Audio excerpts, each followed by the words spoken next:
Announcement we wanted to make before we started this afternoon.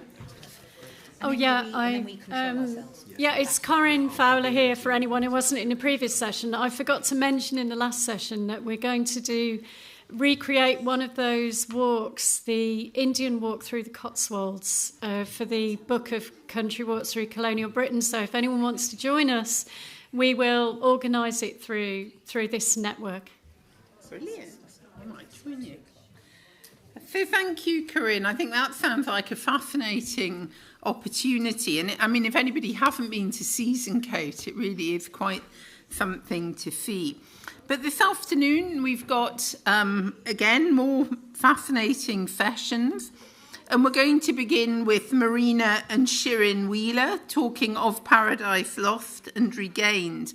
Now, Marina and Shirin, as you probably know, are related to Khushwant Singh by some complicated system of sisters, cousins, brothers, uncles, for which I'm sure there's one word in Hindi, which I don't know. So if anybody can tell me later, please do.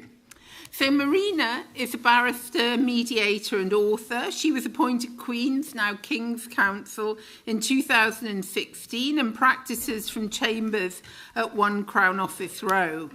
She specialises in public employment and cross-border family cases, and she co-authored the Civil Practitioner's Guide to the Human Rights Act and writes regularly for the UK Human Rights. And The Lost Homestead, which she's talking about today, is her first non-legal book. Shirin worked for more than 20 years at the BBC as an on-air presenter reporter covering health and European issues. She was spokesperson for the regional policy at the European Commission and works with the European Investment Bank, EU Climate Bank in the climate, gender and development sphere. And Shirin and her team were the co-winners of the first European Parliament Journalism Award in 2008. And she's written a book about her father, Charles Wheeler, Witness to the 21st Century. So we've got one sister writing about her mother and one about her father. So let's hope that the recollections gel nicely together. Thank you. Welcome to the festival. Thank you.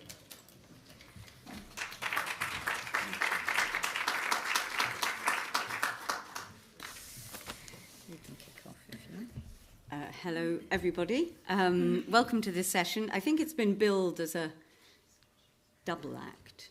Yes, so I feel that you may be expecting acrobatics or something, but actually we're just going to talk about our books. And not many jokes, I'm afraid. And not many jokes.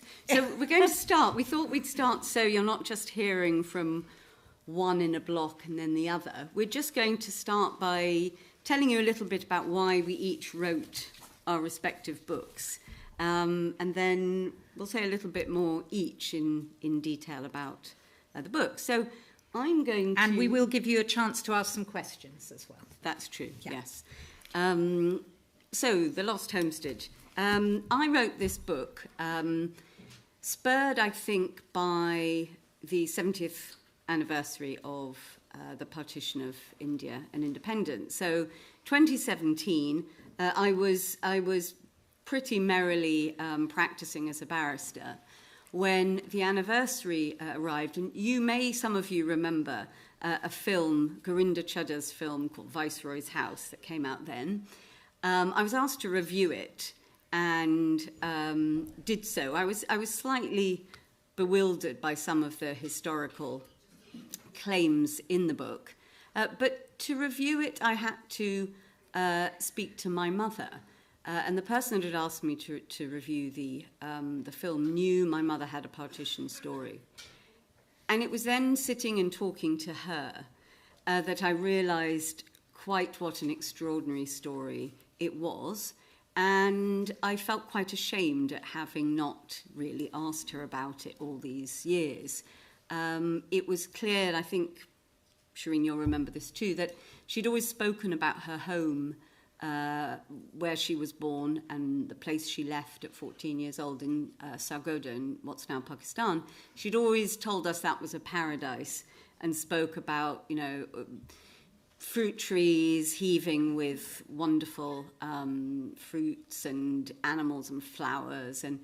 So we had this very strong image of that. But sitting with her in 2017 and watching some of the commemorations of that event, she came out, for example, on watching one documentary where there were events from 1946 in Calcutta. She said, "My God, I'd completely forgotten I was there." And that really struck me. One, that she had buried it. Two, that I'd never asked her about it. And I think also that time was passing, and it was a story that might vanish with her. So someone got in touch with me, a publisher, and said, "What about a book?" And I was a bit dismissive at first. And luckily, my daughter said, "Well, you don't know how long Nani's going to be around. You should do it." And she was completely right, because my mother was around to talk to me, slightly reluctantly, which is another aspect of it. And she read the first draft, but she sadly died just before COVID, so some months before the book was actually published. But she did, I think, ultimately, I think it was a good project to do, and I think she gained a lot out of it too. Although, as I know many of you will have experienced with relatives too, it was not simple to talk about the partition, something that she had successfully buried over the entire course of her life. But the book is about unravelling that.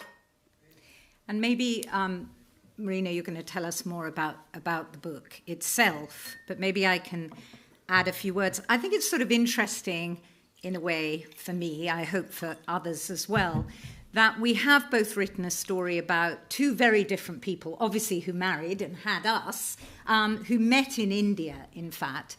Two individuals who, in their own way, interacted, I think, with their time in a very brave and truthful way. I think our mother, Deep, as Marina will tell you a bit more, you know, in the way she chose to live her life, in the choices she made.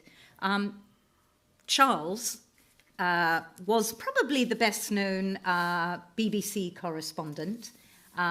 Certainly those of you who followed the reporting of the Watergate crisis, the civil rights movement, even if you're old enough, probably not, the East German Rising, 1952. He was there at all those moments. And I think for me, a bit like Marina, there was a moment where, and this, by the way, was 13 years after Charles had died, so I didn't have a parent alive to interview anymore, but he had left a huge amount of reports, recordings, and, as I was later to discover, shoeboxes full of the most extraordinary archives. His own letters, but also reports from 1952 in Berlin, which chart the tightening grip of the Soviets, who had by then occupied, after the war, the Berlin, and who were day by day tightening their grip on the everyday lives of people in Germany. So my journey was a bit different. Marina, you went across to Pakistan, and I delved into the BBC archive. Actually, as COVID hit, that was my place. And eventually we were allowed into some of the libraries, into the BBC's archive, to go with masks on and very strict restrictions. But this was a discovery, going through papers and listening to his voice as well. And like Marina, there was a point, I think, sitting with my daughter, actually, who was doing the GCSE history, which actually she would never take because they gave them all, A grades instead, luckily for her. And she and her friends were talking about Martin Luther King. They were talking about empire, and they were talking about the Berlin Wall. And I said, your grandfather covered those stories. He was on the march with Martin Luther King in Chicago for equal rights for housing. And I suddenly felt, you've got to write this book. Marina and I had slightly mourned the fact that, apart from mourning his passing, the fact that we hadn't managed to get those stories down in time. But actually, as it turned out, there was much more than we realised. And I've got to say as well, my husband, who's in the audience somewhere, turned out also to be the provider of an extraordinary treasure trove of verbatim conversations with my father, had over late night whiskies. You whiskey drinkers will appreciate the power of the whiskey to unlock the good story. There were stories about his childhood, his time during World War II. He grew up watching the rise of Hitler, bringing bread to Jewish families hiding in the woods. These were hugely important. Anyway, I'm going to hand over to Marina and give you a bit more. But just picking up on that about how we wrote the books or came to write them, I think it's right. Our father died in 2008, and he was diagnosed with cancer, and in fact he died quite soon, just a few months after the diagnosis. But we did at that point, and he'd always refused to write a biography about himself. He'd sort of said, why would I want to do that, when I could be in the garden and so on. And exactly. So we slightly scrambled towards the end to try and, I think he wanted to speak about some things, but it was difficult. And ultimately, he had lung cancer, and so it didn't really. So as Shirin says, we slightly mourned that, which definitely was in my mind when it came to 2017 and this opportunity to write about my mother arose, of just thinking, come on, you have to seize the moment. Yeah. And then I think, afterwards, then, you thought, well, okay, he's not here, but it doesn't matter. There's also it. A huge, and I think certainly, all of our family, and I hope other people too, are so pleased that this archive now does exist. And I think something that really struck me when I started to write that was also how other journalists, Christian Anempour has written the foreword to this book, how journalists reporting today, the horrors going on in Palestine, what's going on in Ukraine, have been guided by him, actually, and his truthful approach, his willingness to hold the powerful to account. And of course, when I started writing this book, we were just exiting the Trump times. Let's hope we don't go back in there again. And there was this whole discussion about truth. Truth suddenly became relative, an assault on journalism. We'd had the Brexit campaign, a discussion around what impartiality meant. So these are also very important themes in this book about what it means to be a good journalist, and which takes us back to Khushwant Singh, the good journalist, who, of course, has inspired us to be here today. But I'm going to pass you over to Marina now to talk a bit more. Now, there should have been a slide that highlighted witness to the 20th century, but I was unable to get to that. So instead, I'm going to just talk to you, 15 minutes or so, give you a sort of canter through a bit about the Lost Homestead and what the journey was. And I'm showing you this photograph because, in contrast, I think, to Shirin, where, as she said, there was a wealth of material, there was actually very little. I had this question that I wanted to know, okay, my mother's talked about Sargodha. I know that in 1947 the family left, but I really knew very little else other than this kind of quite sort of mythical sketch. So this was the first piece of sort of documentary evidence that I was given. And a cousin sent me this photograph. You can't see very well at the top, but it is a photograph of the opening of the female hospital in Sargodha in May 1938. And my grandfather is right there in the middle, Papaji, with the white turban and, sort of quite dark moustache at that point. And he's surrounded by the governor, who's holding his hat.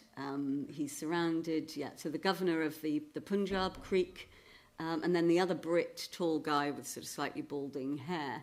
And then the Tivana family, the important people of the district. But the relevance of this picture was that I looked at it and it just meant nothing to me, how these people were together, what they all symbolised. And slowly, as time went by, that became clearer. And it also began to be so poignant as a sort of snapshot of a world that, of course, they didn't know at the time, but was about to collapse, an order that was about to disintegrate. Papaji, our grandfather, he, again, as I've found since telling this story, how many others have experienced it, but he was part of the old order. He was someone who, through providing service to the British, he was a doctor interested in public health, and that was his forte. But the service he provided, both through being as a medic and serving in the Third Anglo-Afghan campaign, and then serving as a magistrate, helping to recruit troops, all of that, meant that he acquired land and prestige in the local area.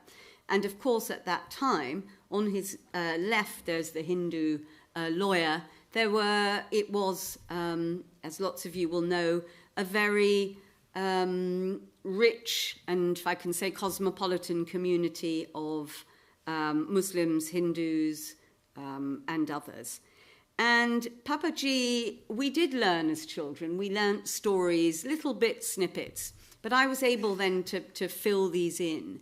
And I think one of the snippets that we learnt was that while Papaji was a sort of stalwart of the community, as time went by, my mum was the youngest of 5, I should say. As time went by, her older siblings became completely drawn into the campaign for independence, completely committed to quit India, completely dazzled by Gandhi and Nehru, and very much supporting changes that my grandfather didn't support. And I think one thing that we were told as youngsters, and probably has stayed with us all the time, was how well the family managed this profound difference in outlook.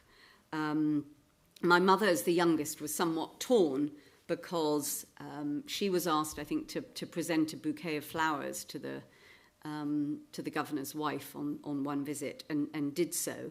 But her older brother hissed toady to her at dinner. So it was obvious that there were strains, but they were kept pretty well under control. Now, partition itself, you all know, my knowledge of partition, I think, before undertaking this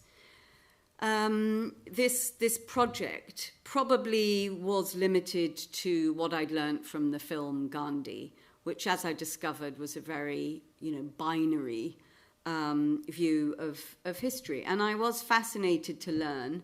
I think, how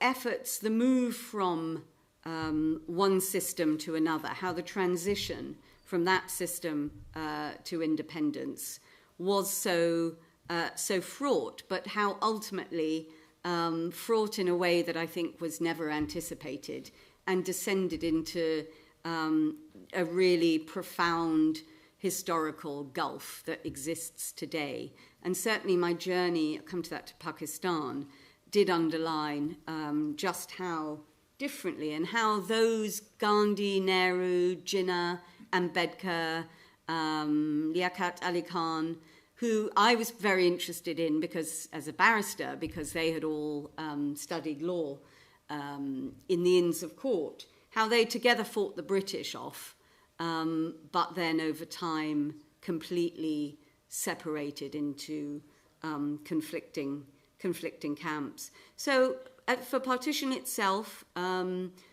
fascinating to learn the 1946 moment that my mother had glimpsed, of learning its context and how, you know, lots of profound historical questions about was there a point that it became inevitable, and about, you know, the benefit of hindsight, and all of these questions came into sharp relief. I think my mother's family, just coming back to what actually happened, was extremely lucky, as those who were better off. They had some sense of what was coming, and as you will all know, earlier in 1947, in the Punjab, after about March, it was clear that you know, the country was drifting into civil war, and that's when her family left, and that's the link with Khushwant Singh, because my mother's elder sister was married to Khushwant's elder brother. Had been married for about 15 years. So the family had, my mother's immediate family, had that family to go to as a refuge in Delhi, which is what they did. And for those of you who know Sujan Singh Park and the Ambassador Hotel at that point was in the midst of construction, and that's where they lived. And my mother, as part of partition, this is my mother aged 17 on her wedding night, to Khushwant's younger brother. So my mother was married to Khushwant's younger brother. And this was, and you know, as you can discern, it was not a successful marriage, and she left it 5 years on. This was another of those, I suppose, buried subjects, taboo memories that Shirin and I were interested in but never wanted to probe too far. So I have to say, this was something else that I wanted to know about, but understood that there was only so far that I could press it. And I did ask her about it, and because it was part of partition, in that her father believed that he was securing her future in a time in the immediate aftermath of partition when they were living in a half-built hotel with electric wires coming out of the ceiling, that a life in the Sir Sober Singh family would be a good one. They arranged this marriage.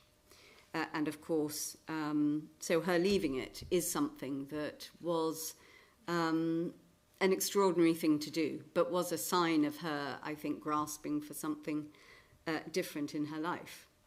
Which leads me on to this slide, which is a still from a documentary that she was involved in. Fast forward 5 years, this is the 60s. She's left her first marriage and got a job at the Canadian Embassy. How am I doing for time, by the way? You have 7 minutes. Okay, so I can tell you why she is here. She is here because at the Canadian Embassy, so she was social secretary at the Canadian Embassy. One day, a film crew got in touch, Canadian film crew, who were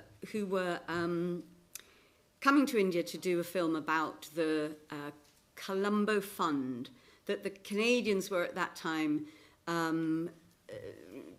donating huge funds to what I think geopolitically the aim was to prevent a communist takeover, but also theoretically to improve, eradicate poverty in India. So Canadian film crew, CBC, wanted to come to India and write about it. And they said, was there someone at the embassy who could translate? Hence, my mother went along. And the idea when they made this film about use of Canadian taxpayers' money was that my mother would translate and then she would be off camera. But actually, she was such a star in this program that they decided to keep her in shot. And I have included this still from the documentary because there she is. She's the translator who's meant to be sort of, by the sides muttering. But she's got the Canadian journalist on the right and then the chap who she's meant to be translating for on the left. And this particular film was I think probably the one thing that I discovered or got hold of through this journey that I'm most delighted with, because she did this film, and it was very interesting in lots of ways. It's called Revolution by Consent, and it's also a snapshot of the time of this incredible, in the Cold War, which I think you'll probably talk about, this incredible anxiety about the spread of communism. And if you watch the film, it's also such an example, or sort of, I found I was amazed and delighted at my mother, but I was rather cringed at the sort of surrounding, has an incredible sort of colonial feel to it, and rather patronising sort of way of tackling. But that was the time. This film disappeared then. I think my father was not allowed to, although they had met by this point, they had met because our father was in Delhi as a correspondent there, and they had met on the occasion of Chow En-lai's visit to Delhi. But he didn't ever see this film, and then it disappeared completely. So none of us had seen it until I managed to get it from the Canadian Embassy in 2019 and saw it. And then, luckily, we were able to sit with my mother and kids, have a screening, and cousins have a screening, and she was able to see, and we could muse over what perhaps could have been, but wasn't. However, what was a marriage between my parents, and that's their wedding. As you can see, at that point it says BBC correspondent. That's the official photograph, I think, of their wedding. So there was some question when my mother appeared in that film about whether she would go to Canada and pursue a journalistic career. In the end, that didn't happen. But I don't think she ever showed any regret about it. But I certainly felt a sort of fascination at the what might be. And I was interested, partly I wanted to write this story or be the vehicle for her story, because in the end she wasn't the famous one. She was the one that stood by and was immensely proud of everything that he did. But she was, I think, supportive in a very traditional way. And having said that, coming back to the book, she left all of these mysteries. So while she was standing by the side and being supportive, I think what she really also did was carefully, consign to the darkness or the lower drawer things about her own life and her own background. So that's what took me to Pakistan. What was Sargodha in 2019, 2017? And then the other, I don't know if you'll agree, the other mystery in a sense was why she wouldn't go, not just to Pakistan, but also to India. So when I said to her that I was interested in going, I wanted to find out, and said, how about it? It was absolutely no question that she would that she would go. So I went, and not wanting to plot spoil, I won't talk about the house, the homestead, other than that the name was quite apt about being a lost homestead. But it was an astonishing time in Pakistan. Ajaz and Shanaz are here, who helped me immensely while I was there. And I deal with the wonderful time there and the treasures that we discovered in Pakistan in the book. And I think all I'd say is two things particularly struck me. One, I've just alluded to about the conflicting histories. No sign, those of you from India know, no sign there of a statue to Jinnah. But equally, you're not going to see Gandhi or Nehru celebrated in Pakistan. So this way that history was treated, and Bhagat Singh, all of these figures that have been created have such a totally contrasting history around them now. And the other thing I think I was so struck by was how sad it seemed that the Sikh legacy was in so little in evidence. How it had, for 40 years under Ranjit Singh, it had been such a jewel, it had dazzled, and then it had, fizzled away in history, had overtaken it. I think Ajaz is probably one of the few keeping that, legacy alive, including with his recent book, and that is wonderful. But I think together with feeling the Sikh legacy was dying was my sense that I couldn't see evidence of my grandfather, who my mother had said was this great sort of bigwig of the district. And so we went to the female hospital in Sargodha, and this is it. It's now a gynecology and maternity wing. It's still there.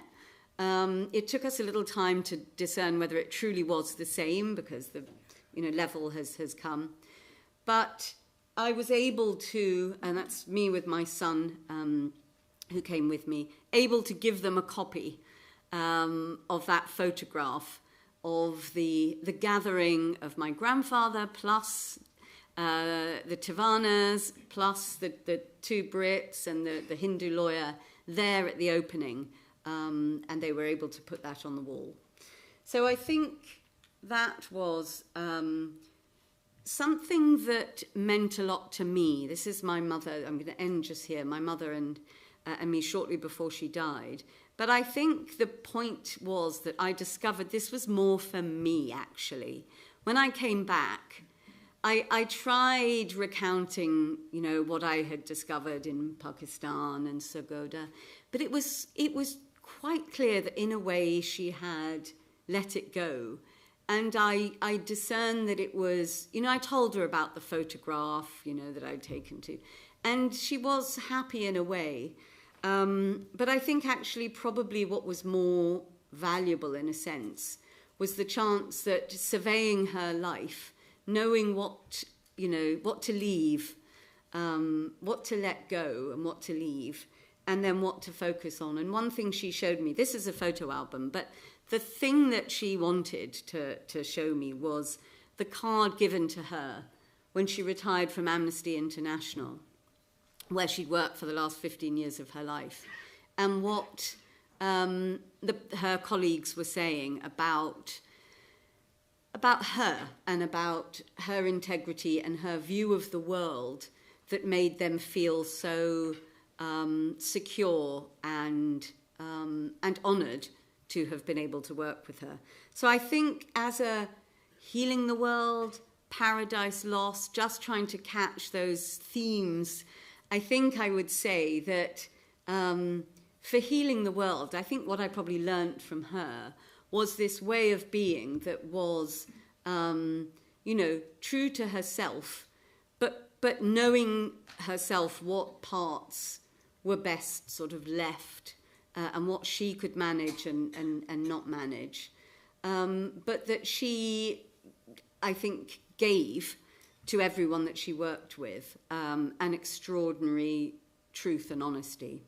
And I think Paradise, well, I wouldn't say the spot that I found in Sargodha was truly a paradise, but I would say that she certainly felt that in her later life she had managed to recreate a home she was surrounded by those that she loved, and that essentially was paradise.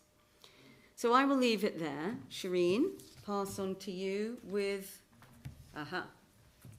Witness to the 21st Century. Yeah. Well done. So, allowing for some questions, I'll try and canter through a little bit. But listening to Marina, I was sort of thinking about, where were the common themes in these stories? And actually, what made our parents fall in love, so much when they did? Coming from, different continents, apparently hugely different experiences as well. And one thing that occurs to me is that they were both hugely affected and disturbed physically by conflict. Deep, of course, had left her home. Charles, perhaps in a less personally disruptive way, but nevertheless, this was World War II. And he was brought up in Hamburg. He was born, actually, in Germany. His father was working for a shipping company. And as I said earlier, one day these children had gone to the center of Hamburg only to find a chap, a rather uninteresting, not particularly significant-looking chap with a Mac, went into the hotel, and his father leaned down to the boys and said, "We're so close to him, we could shoot the bugger." And it turned out to be Adolf Hitler.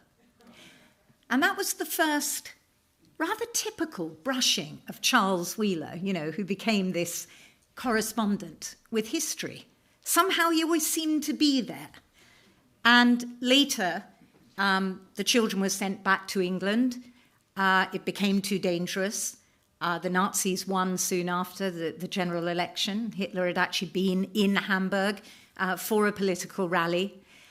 And he joined up. But like Deep, he also lost his brother, a beloved brother. So there is a sort of sense of things are lost along the way.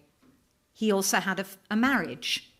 He was betrayed in that marriage, or it didn't work out. I guess betrayed is a rather sort of old-fashioned way to talk about it now. But so they came to each other as mature people, I think, understanding something of loss, understanding something of how history affects us, but also somewhere deep down already formed as people that would stand up for what they believed in.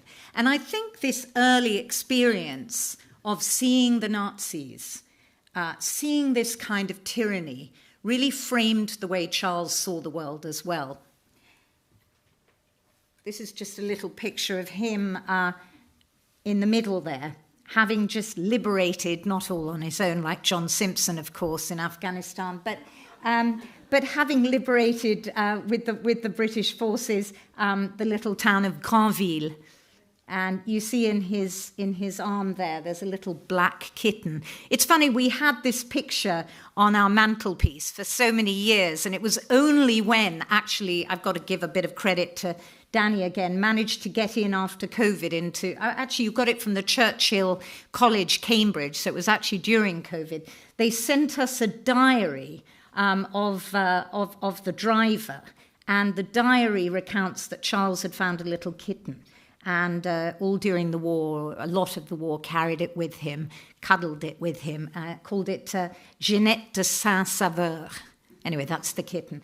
But Charles went on to I think, in this war, he was an interrogator. He was part of a rather sort of dashing, covert, behind-the-lines commando unit, whose job it was to interrogate and gather loot. It was actually set up by Ian Fleming, who later went on to write the James Bond books.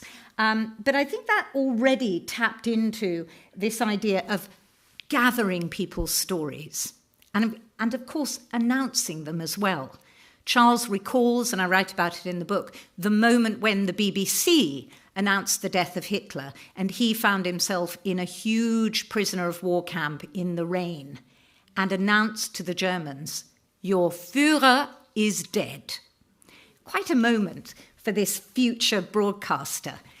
So he went on to use his German in Germany. I mentioned the East Berlin Rising, a moment for me writing the book, which was very exciting when we found these old dispatches.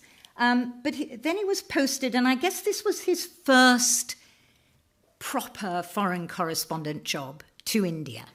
And one of the first stories he actually covered was the flight of the Dalai Lama to India. But also, just before that, the declaration of martial law in Pakistan, where those of you who know the history, will remember Ayub Khan being the Sandhurst educated, tweed-wearing leader of Pakistan, who Charles had a sort of rather, secret maybe in India liking for. I mean, the journalist found him rather interesting. He describes in one of his reports as Ayub Khan being cast as a bit of a Mussolini, a veneer of Mussolini. But when the journalists, including the Indian journalists, met him, they were quite taken with him. And there was that moment that Charles covered in his stories where Nehru and Ayub Khan had a little bit of a coming together, which, then, of course, with Kashmir became, increasingly difficult. And that moment around the Indus Water Treaty and so on went.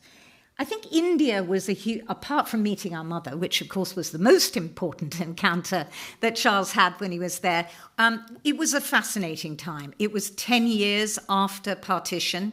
It was, for Charles, a fascinating glimpse into how this country and the subcontinent, because he was covering the subcontinent with his typewriter and a tape recorder in hand, often trying to, he actually filed a story by Morse code once, because he found himself in Sikkim just after the Chinese had attacked the outpost of Longju. And there was this worry about what would happen to the other parts of India. And so he went to Sikkim and found that there was no way to send the story back except by Morse code, with the very friendly and obviously very patient postmaster who through the night, they kind of worked it out. It made its way to the desk at Bush House in London, and they filed the story. But there were many other stories as well. There was the first elected communist government in the world in Kerala. That this was a story that fascinated Charles. I was saying earlier to our colleagues who are doing the podcast, going through From Our Own correspondence, which are the dispatches that were being sent down for the BBC World Service at the time, I was also really struck by the interest that Charles had in the Lok Sabha, in the Indian Parliament. He was a journalist that really wanted to get into the nitty-gritty of, how this country was working. What were the debates going on? How was Nehru interacting with the MPs or not? His reluctance to really inform a parliament about what was going on. It's all very resonant today, even. And of course, when Charles moved to his next posting, we'll hop over Berlin for a minute. He found himself, he went to America, actually, where I think many of you will have seen his stories, where his first story was actually the Voting Rights Act, which gave black and people of colour the right. Well, they had the right to vote already under the Constitution, but it removed the obstacles that southern states in particular were putting in the way of black people to vote. It might be a birth certificate. It might be something to do with a household bill. It's still an issue today. I mean, arguably, according to some, it was an issue in one of the, recently even here in London with the, demand to bring ID cards. But in America, this is still an issue today. But he was also interested in how Congress worked, Parliament. What is the interaction between the executive and the Congress? And, of course, how the press also operated. So there we are in America. We were born in Berlin. I've got to say, we're just jumping over that important episode too. But here we are, Martin Luther King. This was the march through Gage Park in Chicago, where Martin Luther King took the fight from the South to the North, to the northern cities, where people were not getting housing. They were being denied good housing. Again, it's still an issue today, maybe for different reasons, but America's northern cities are still a huge issue.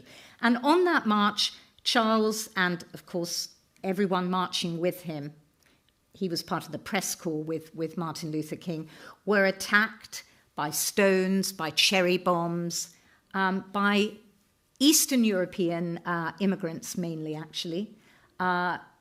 Sad when migrants themselves turn on other marginalised groups.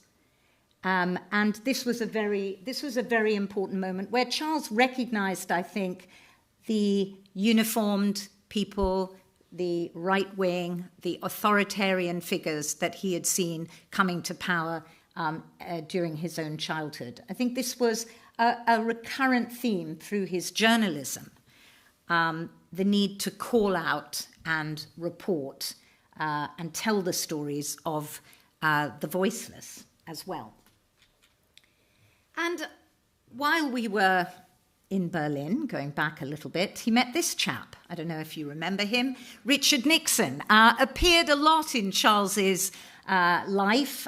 This was actually the first time he met him when, based in Berlin, his friend at the American embassy rang and said, there's this chap who's just lost at the general election. Richard Nixon, he lost to Johnson. He wants a guide because he wants to be shown around East Berlin. So Charles took him to Berlin, which he knew very well as a city, having been there as a soldier and as a journalist in the 50s, and took this chap around who apparently kept giving his business card to anyone who would take it, saying, I'm Richard Nixon. I'm running for the next president. And Charles said everyone was very underwhelmed by him, went home to Deep and said, that man is completely mad. To think he might have been president.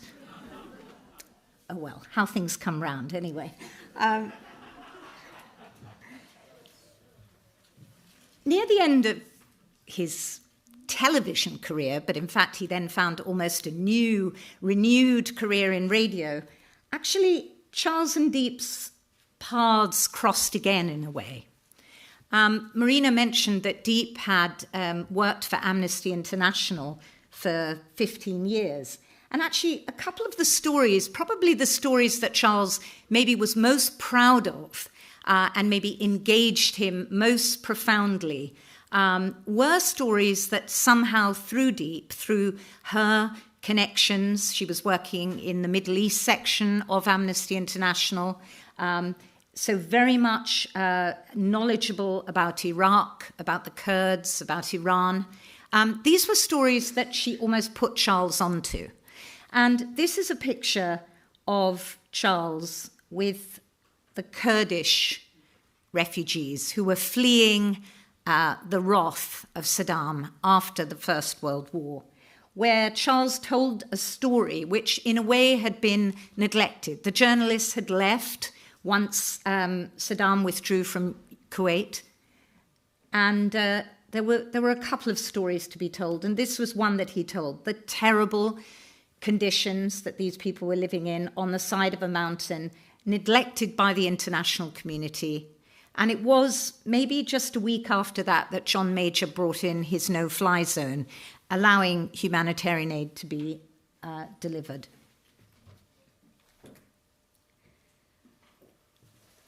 A little story to tell you how things keep going. Another one of his stories that he told was about the plight of Sri Lankan migrant workers who, after Saddam moved out of Kuwait, having invaded it, they weren't allowed back in to resume their jobs, many of them working in hotels and in the sort of service industry. And he found some of those people. He made a film about it for Newsnight, which was one of the great institutions of British journalism, sadly currently being undermined by the short-term thinking of the BBC management these days. There's my little campaign plug.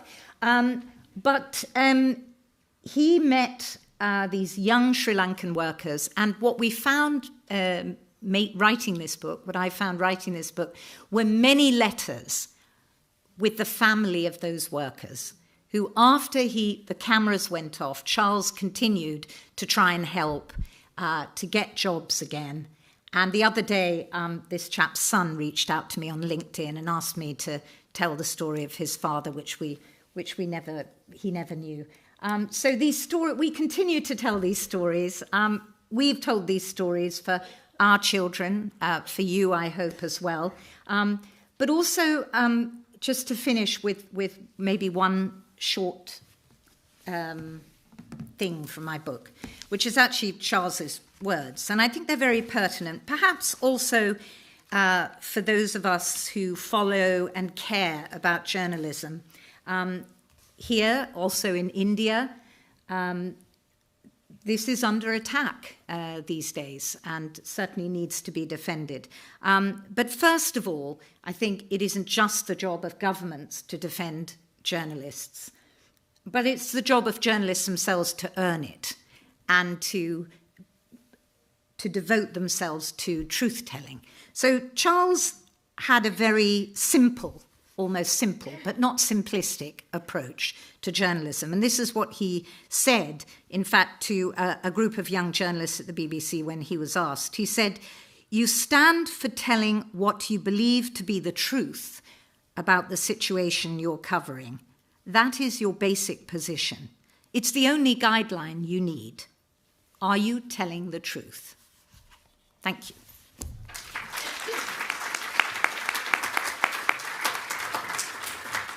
And if you have any questions for me and Marina, should we sit there? Yeah, we could relax. Yeah.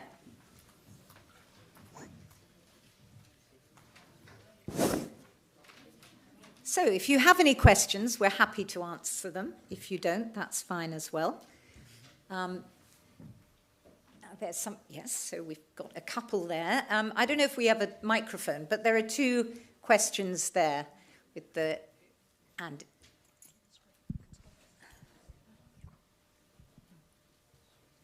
thank you to both of you. I found it very moving hearing what you had to say. And also, it really struck me how, what an illustrious family you come from on both sides.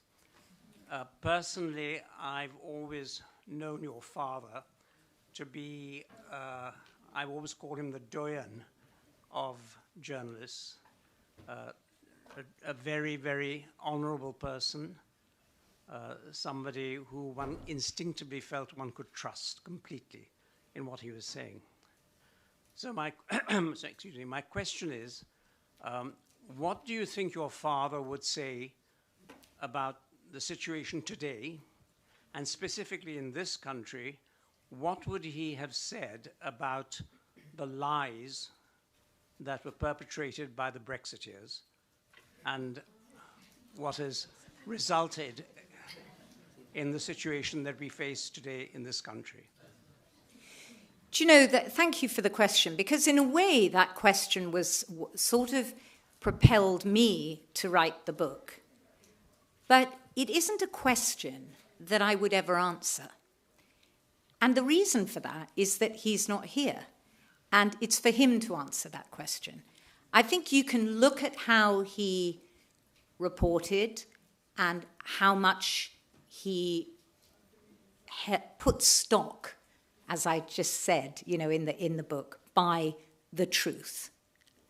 But ultimately, I think, you know, that it is not our job to actually expand on what we think he would say. It is for readers, actually, to consider. This book and the writing of it wasn't about pursuing an ideological position or exploring, you know, what he would have said on that or how he would have voted on that. But it was very much about flying the flag for truth and accuracy. He wasn't a blind believer in impartiality either, actually. So he did believe in, you know, saying so when he cared about something. But I'd also say that when he came close to campaigning, for example, on the death penalty, which was actually another issue that our mother was very involved with on Amnesty International, that, in my view, impeded his journalism a little bit. And there was one, I mean, you can read the book to know exactly what it's to do with, but there was one case where he was so convinced that this chap was innocent, and it later turned out that he was actually guilty of the murder. Now, that doesn't mean that he should have been put to death, but his producer said to me, writing the book, I think that's the one area where the line between journalism and campaigning got a little bit blurry, and the journalism suffered for it. So I'm avoiding your question a bit, but I hope that helps. I raised it because of the point you made about truth. Absolutely. And I think you can answer the question yourself. Do you want to say something? No, I think the only thing I'd add, and I think it's very interesting, this sort of, if you're looking at him as a journalist, how at the later stage of his career, as Shirin's saying, he became very interested in miscarriages of justice, the death penalty, and I think you're right, he sort of consciously moved perhaps more into, there was a sort of campaigning element. But as I look at his journalism, I think another great strength that he had was that he had empathy, and that he was able to put himself into the shoes of all kinds of different people with all kinds of different perspectives from different parts of the world. And I think one great thing that he did in reporting, say, the race riots in the 60s in the US, he came up against the bigwigs of the BBC because he did something that at that point was very unusual, which is he wanted to know what the rioters thought. And our mother used to sort of tell this story, that he immediately got calls from the BBC saying, what are you doing talking to the rioters? They were committing criminal offence. So I think that's just an instance of also that's what his job was as a journalist, to put himself into the shoes of... But I think also to call things out, and I think the importance of, as I said earlier, the importance of a press that is not muzzled, that is willing to call it out, was one that ran through his reporting too. He caused a major diplomatic incident in what was then Ceylon, now Sri Lanka, where he accused the then Prime Minister Dayanake of running a cabinet of mediocrities and being an eccentric. And actually, the then Prime Minister of Britain had to apologise to Ceylon, lest it pulled out of the Commonwealth. But he did it actually because the press had been subject to a new censorship rule. So that definitely did matter to him very much. Maybe first to Ahmet, or the chap in the tent? No. Okay. There's lots of... Yeah, lots of Victoria? people. Victoria, yeah, I meant Victoria, sorry. Okay. Thank you very much, queuing up. Well, I loved hearing you both talk. Shirin, I haven't managed to read your book yet, but of course, when I joined the BBC in the late 70s, your father was one of the legends that we all aspired to sort of emulate. And Marina, I have read your book. The question to both of you is, it's very hard, obviously, it must have been hard to write on your respective parents. Did you ever come across aspects that you actually felt you wished you hadn't come across and therefore didn't include? Did you self-censor, I suppose, is what my question is, for any particular reason? Thank you.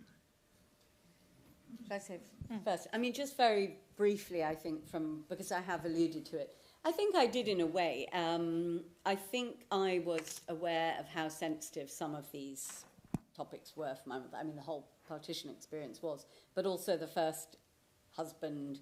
She didn't want to talk about it.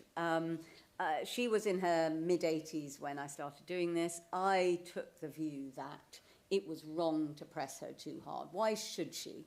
She didn't want to talk to me about it, and even more so, she didn't want other people to know who was I really to press that. But she had very clear indicators to me when she didn't want to talk. I mentioned, we were chatting earlier about how she would pick up her packet of cigarettes and light a cigarette knowing that I would scarp her. So that was a sign.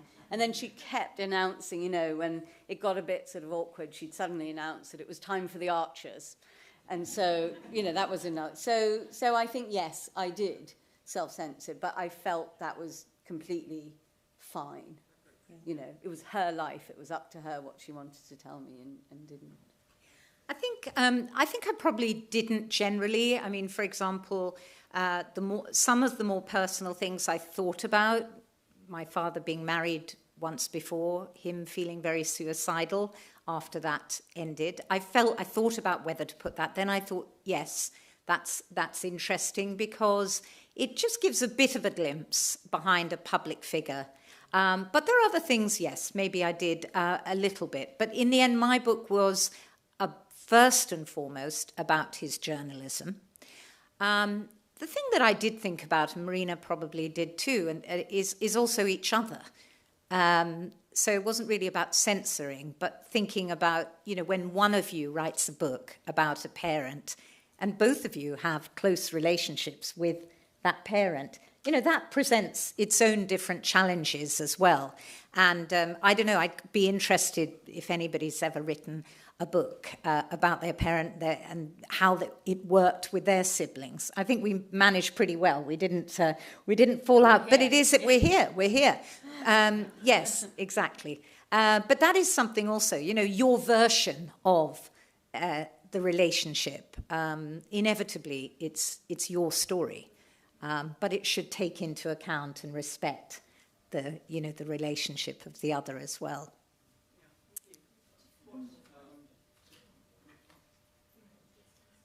Yes, I just wondered if you feel a little bit Indian. Why don't we answer that, but also let the lady behind There's also another you. Yeah, why don't we just take a couple? Just say yes. Yes, very much. We're going to say yes, but we'll say it slightly more interestingly. Thank you. So my question is, because it's for both of you, but Marina mentioned that your mother was the youngest of 5, and that her older siblings didn't necessarily share the same views as your grandfather. So I haven't read your book, so forgive me if it's in there. Just interested to know a bit about them and, you know, sort of where they ended up and if you had any sort of relationship with them afterwards. And shall we just let the Sudachi with the red turban We can also? scoop them all up. Yeah. We'll scoop them all up. We'll scoop them all up that quickly. okay? Is that all right, Rachel? Correction, it's a Pink, pink turban. I'm And sorry. then I know. So I'm actually, my name is Peter Chadha. I'm General Secretary for an organisation called the Batwar Association, because that is the area, the salt plateau where the pink salt comes from, and the lost part of Punjab as far as I'm concerned for us, because that's the same for my parents. But did your mum ever describe herself as a refugee? Because my parents never really did. And it was kind of, they got on with life.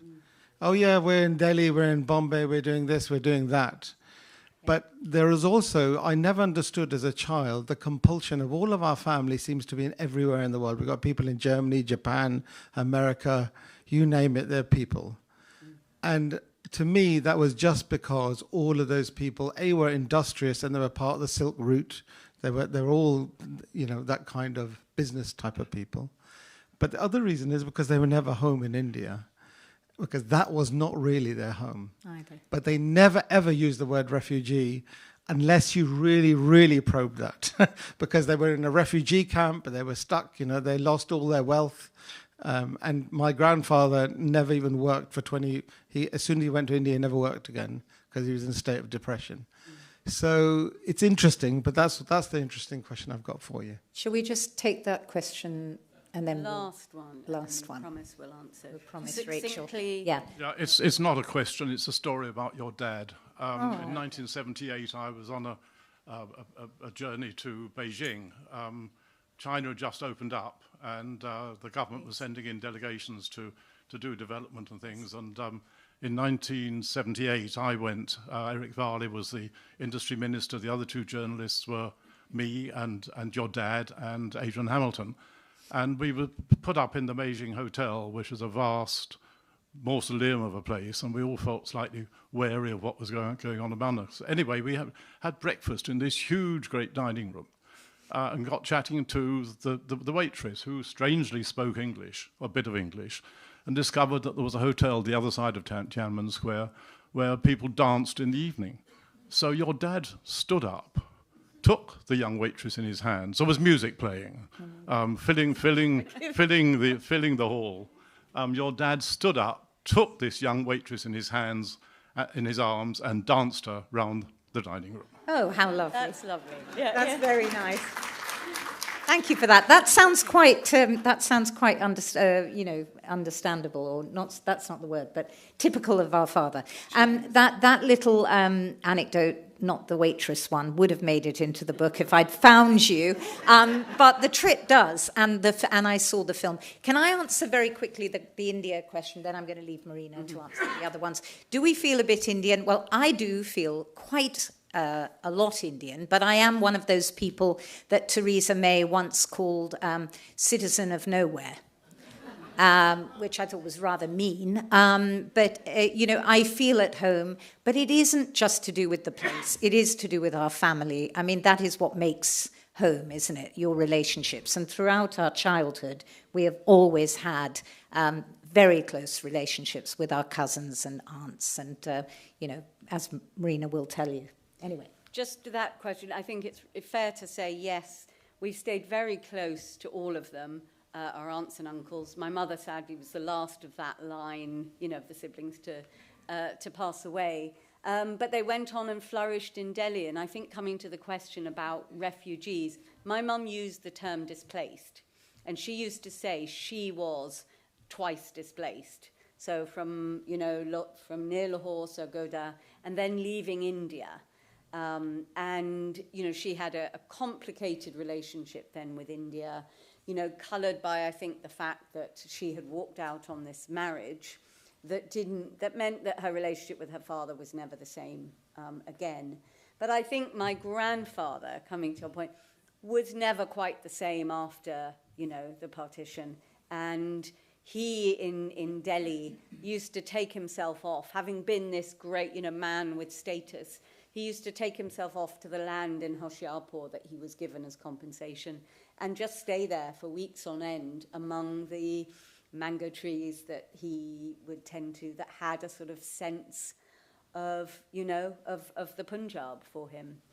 So I think, he never quite recovered, but the generations after, I would say, as many Punjabis flourished, but never actually forgot, even if they buried these and our relationship with our grandparents, I think it was quite distant, but it was loving. We didn't go back to India that much while they were still alive, I guess 3 times or so. And they didn't travel, unlike all our aunts and cousins who came very regularly, with whom we had very close relationships. And while our aunts were, arranging marriages for their children, we were allowed, Marina and I, to be, have a little bit of a joke about these kind of things and, and in the most affectionate way, and were kind of tolerated to be a little bit wild, and and it was a lovely relationship. But with the grandparents, I would say I have a memory of a lot of love, but not that much connection. I don't think that our grandmother spoke English, actually. And of course, much to our cousins' disdain, we don't really speak proper Punjabi, or even Punjabi. Sorry to say. We should end on that confession, yeah. Thank you. Well, you really should have come to SOAS to learn Punjabi, of course. Can we still? Yeah. Yes, you can. Naresh Sharma still teaches Punjabi at SOAS. But thank you both. I mean, I would have stopped it earlier if I hadn't been enjoying it so much myself. That was an absolutely fabulous talk. Thank you. Sorry to talk too long. Thank you. I could listen for hours. It was wonderful. Thank you both. Thank you. Are these your specs? Yeah.